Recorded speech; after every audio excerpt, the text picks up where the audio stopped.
श्याम कुंड का रहस्य, हारे का सहारा खाटू।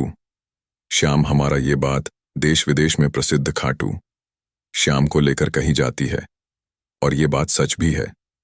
दरअसल खाटू श्याम को हारे का सहारा इसलिए कहा जाता है क्योंकि जो भी खाटू श्याम के दर्शन के लिए जाता है, खाटू श्याम उसके दुख दर्द दूर कर देते हैं।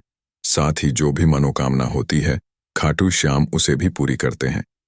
जहां लोग खाटू श्याम के दर्शन करने के लिए दूर दूर से आते हैं, तो वहीं कई लोग ऐसे हैं जो खाटू श्याम कुंड के बारे में नहीं जानते हैं। वहीं इस पोस्ट एक जरिए हम आपको इस बात की जानकारी देने जा रहे हैं कि खाटू श्याम कुंड को लेकर क्या मान्यता है। खाटू श्याम का मंदिर राजस्थान के सीकर में है। खाटू श्याम को भगवान कृष्ण ने कलयुग में अपने नाम से पूजे का वरदान दिया था और कहा था, तुम्हारे दर्शन करने से सभी लोगों ने दुख दर्द दूर हो जाएंगे।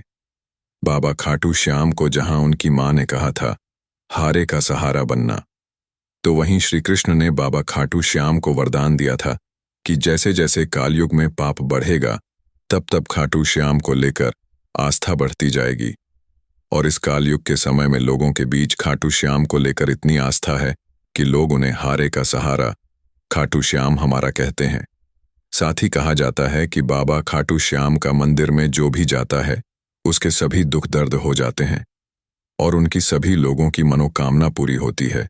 और इस वजह से बाबा खाटू श्याम के मंदिर में लाखों लोग पहुंचते हैं, लेकिन कई लोग सिर्फ बाबा खाटू श्याम के दर्शन करके ही वापस आ जाते हैं, खाटू श्याम कुंड में नहीं जाते हैं, जिसको लेकर एक खास मान्यता है। श्याम कुंड का रहस्य क्या है? खाटू श्याम के मंदिर के पास वाले कुंड को लेकर मान्यता है कि बर्बरीक का शीश इस प्राचीन श्याम कुंड से ही निकला गया था।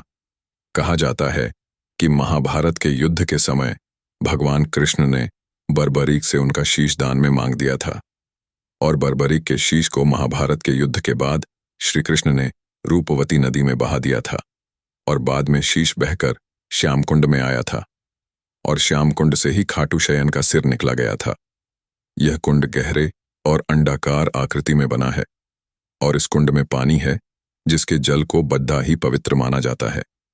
इसी के साथ इस कुंड के परिसर में लेफ्ट साइड में एक प्रवेश द्वार है जिसके अंदर प्राचीन श्याम कुंड बना हुआ है और इस प्राचीन श्याम कुंड को महिला कुंड का नाम दे दिया गया है और अब इसमें केवल महिलाएं ही स्नान कर सकती हैं।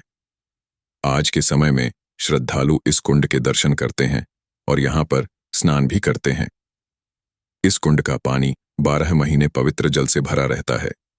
कुंड का जल जमीन से निकलता है, इसलिए ऐसा कहा जाता है कि कुंड में जल पाताल से आता है। वहीं श्री श्याम कुंड को खाटू का तीर्थ जलाशय भी कहा जाता है। इस कुंड में स्नान करने से पापों का नाश होता है और पुण्यों की प्राप्ति होती है।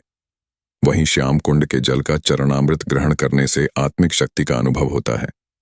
तो यह था खाटू कुंड का रहस्य। जय श्री श्याम।